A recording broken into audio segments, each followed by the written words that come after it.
Stranger Things is a Netflix original drama that takes place in a small town in the year 1983. The story follows several people from the town and how they are affected by top-secret government experiments that involve supernatural forces. This show is now extremely popular, and it intentionally mimics everything from the 1970s and 80s that has to do with horror, science fiction, and fantasy. You'll easily notice traces of The Goonies, E.T., Stand By Me, Poltergeist, and Alien. There is so much more to this series as well, including the fact that it's inspired by actual events, and if you're still watching, then I assume that you have watched all 8 episodes just like I have. So let's get started. The first episode begins at a government laboratory that is also located within the small town, and things seem to have gotten out of hand as some sort of monster is on the loose inside the building. So we are immediately introduced to the supernatural aspect of this story. Next, we meet the boys that the story centers around: Dustin, Lucas, Mike, and Will. They enjoy playing Dungeons and Dragons. One night after playing, the boys take off and go their separate ways. Will rides his bike through the woods, passing by Hawkins' laboratory. He ends up having a run-in with the monster that seems to have escaped from the government facility and vanishes without a trace.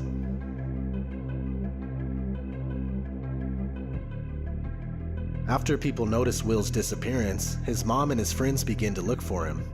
Meanwhile, one of the human test subjects with psychic abilities has also escaped the research lab. During a night when the boys were out looking for Will, they stumbled upon this test subject, which happens to be a young girl that doesn't talk with the number 11 tattooed on her arm. So they just call her 11, or L for short.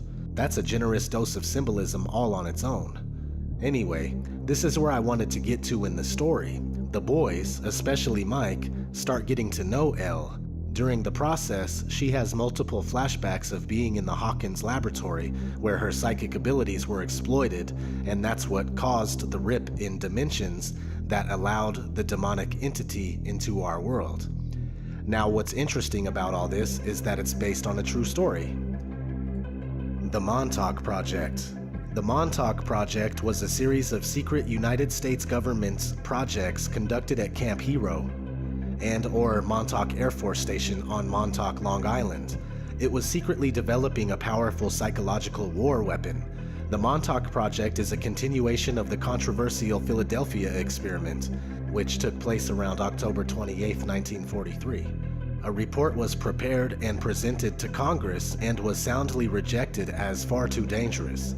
So a proposal was made directly to the Department of Defense promising a powerful new weapon that can drive an enemy insane, inducing the symptoms of schizophrenia at the touch of a button.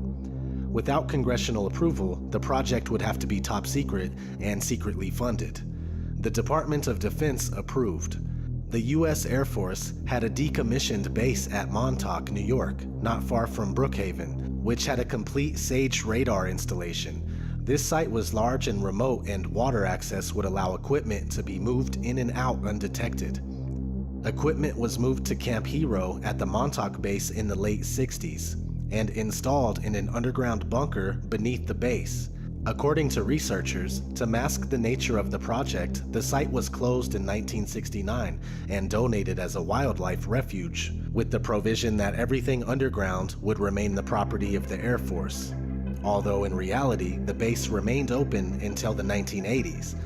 The park has never been opened to the public under the excuse of environmental contamination. Many dedicated researchers claim that the experiments became fully active in the early 1980s. Between the Philadelphia experiment in the 1940s and the Montauk Project in the 1980s, numerous trials were conducted to do with telekinesis, teleportation, remote viewing, time travel, and of course, MK-Ultra mind control. Thousands of kids died in this program out of fear. They were scared to death. I mean, I have no reason to lie about any of this, and anybody that doesn't believe it, they're gonna think we're all crazy anyway. It really doesn't matter to me, and I don't really care. Approximately 120 miles east of New York City rests the small and remote town of Montauk. Its name was inherited from the Montauk Indians, who were settlers of the land for over 4,000 years. From as far back as the Revolutionary War, it was a place of interest for military forces. A place of comfort and happiness for most who visit, but there are others who claim that Montauk is the place where unimaginable horrors occurred. Above the seemingly perfect American small town lurks the AN/FPS 35 radar tower, a 70-ton relic of United States Air Force history. On official record, Camp Hero, which was originally Fort Hero, was built in 1942. It was primarily used by the U.S. Air Force during the Second World War. They wanted a large number of programmed boys to be used for mind control operations. The Montauk Boys program, basically, what they were doing, they would pick up boys, young men, off the street and take them to this facility. And it started by picking them up off the streets around Long Island, then New York. Lost kids, left home, living off the streets, do anything for a living to make a few bucks. Runaway teens, prostitutes, foster children, children of drug addicts, whomever was considered expendable, and no one would miss them. But they would also have scouting missions in cities and other locations. They knew the type of genetics they were looking for, and if they saw someone that matched those genetics and that person was easily grabbable, they would take that person. Sometimes they would throw you in a cement room and they would hit you with a wooden pole, or they would take some kind of metal rod and hit you with it. There were a number of different people that would administer the tortures, experiments, programming, etc. They were not always the same person, so that I would not develop any kind of relationship with them, and they would not feel a relationship with me. I wouldn't call them handlers particularly. I think some of them were just kind of automatons. They were sometimes soldiers. They looked like soldiers. Sometimes they looked like ordinary people off the street. I never knew what to expect, and they were always different. They're always male, never female that would do these kinds of things. The beatings were the most horrible. And the fact that they were doing it without the approval of the kids. You know, it was literally kidnapping. One thing they loved to do was drown you, hold you underwater to the point where you were about to give up. They wanted to split the mind. They wanted to shatter the mind. Then they would program each individual piece for something else. But what was the intention on the beatings and the drownings? That must have... That was to shatter the mind even further. So they can manipulate it? Yes, they can manipulate it. Breaking the psyche of the person to install programming, to fracture the mind pattern, is to make you uncomfortable. Because when you're, first you're cold, then you're hot, then you're cold, and the mind doesn't know what to expect. And after a while, it fractures. Okay, when you take a personality and you fragment it into pieces, they take one of the pieces and then they develop it into a sub-personality or a related personality, which is a little different than the core personality. And then they provide a code that triggers that personality to come forward and take control of the body.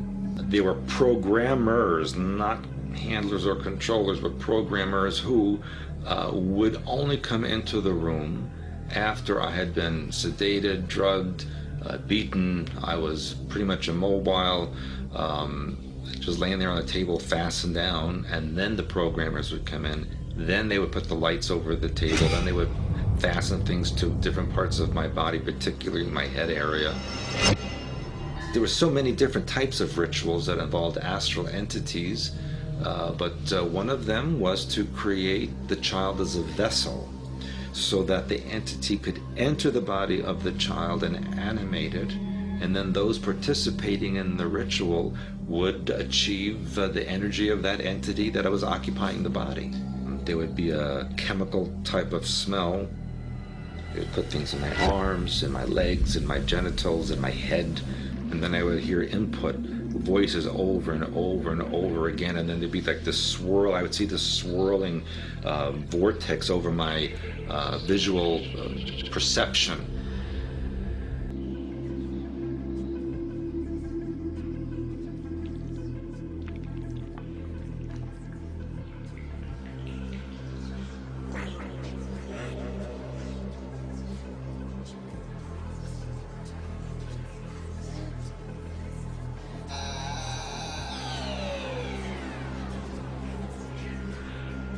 You would get to a point where you just didn't even care anymore because you couldn't even feel the pain anymore. I think that was a form of dissociation, and that's what they wanted. They wanted you to dissociate, fracture the mind. That's how the programming begins. I did see a couple of their sessions. It was disgusting, made me sick. Can you describe a little bit of that? I would just as soon die. The amazing things that they could think of to create fear, anxiety, and fracturing. I don't know how human beings could even think of such things, but they did. Definitely, I did see people die. I saw animals being murdered. I saw people being murdered. I saw rapes of all kinds. And I suppose the idea was to desensitize from those things so that if you were programmed to do any of that, it wouldn't make you feel it one way or another. It would be completely neutral to you because you'd been so downloaded with this for so many times. It was no more different than washing your hands. Using children was extremely important because they were innocent and they had extreme fear. The pineal gland excretes a chemical called adrenochrome. And this is a body enhancer, a mind enhancer, a mood enhancer that the Illuminati and the elite use, which is extremely powerful if extracted when a person is at the height of fear. Depending on the kind of programming that they were going to use a particular person for, depending on that person's mind pattern and genetics, they would use drugs like LSD because they were trying to find the combination that would create an altered state that allowed easy downloading of the programming. Some of it was thanks to the Nazis. Some of it was thanks to some alien groups that had been doing this for years. When they take a child who is more afraid than an adult in most situations, and they bring them to a state of extreme fear, and at that moment, they sacrifice them. Then they immediately extract the adrenochrome from the pineal gland, and that was more valuable to them than gold. It was said out, put back in the public as like Manchurian candidate soldiers. They could be activated at any time. And we figure there's at least 100,000 of them done around the country. Nobody was sure of exactly what the Montauk boys trained for. Many of them were used as spies, like Mata Hari, except he was a male. And that was a major part of the program. There's another major part of the program which was swept under the rug, was a lot of the kids were psychic, and they descended on this and trained them as psychics to engage in psychic warfare, and this is where some of the problems have come from in the military since. An insidious alien lineage, disguised as human beings, which they refer to as the Illuminati, has covertly enslaved the human race since its inception. The Swerdlows further claim that the Illuminati control our thoughts, partially by poisoning our food and water supply. Nazi scientists knew that there were certain things, chemicals, that they could put in food and water and medication to dumb down the brain, damage the body, make the person weaker so that they could be more controllable. Things like fluoride, chlorine in the water, mercury and aluminum in your food. All these things, when you ingest them, basically create heavy metal toxins in your body. And after a while, you become like a walking antenna. You become almost metallic.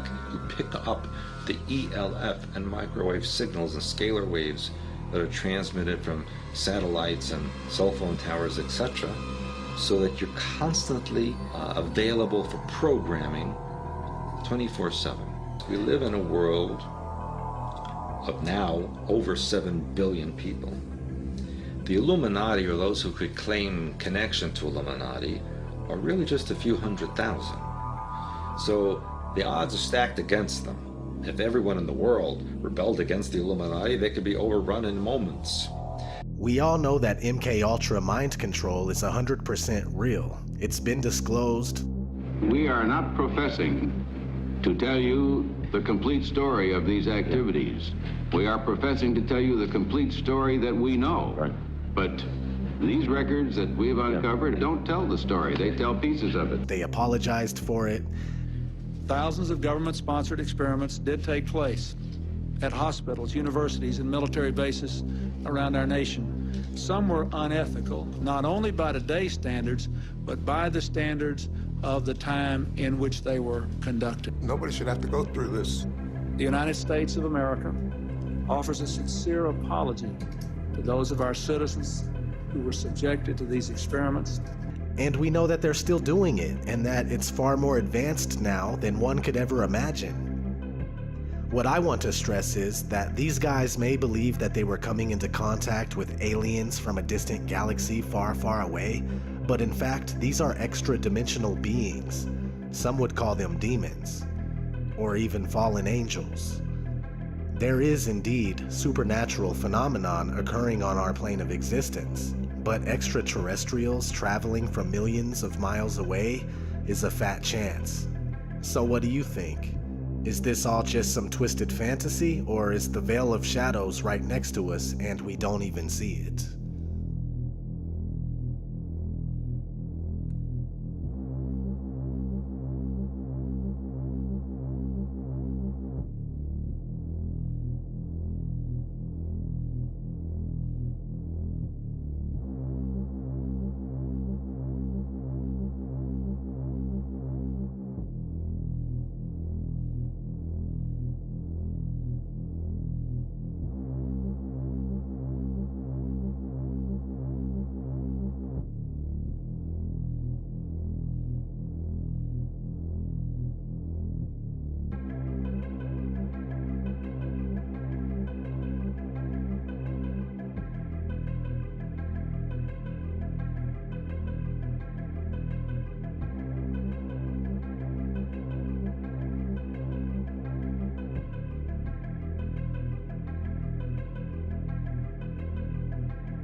When the Freedom of Information Act released a bunch of documents, you found out that all these different subjects that had taken this chemical all experienced the same phenomena under the drug.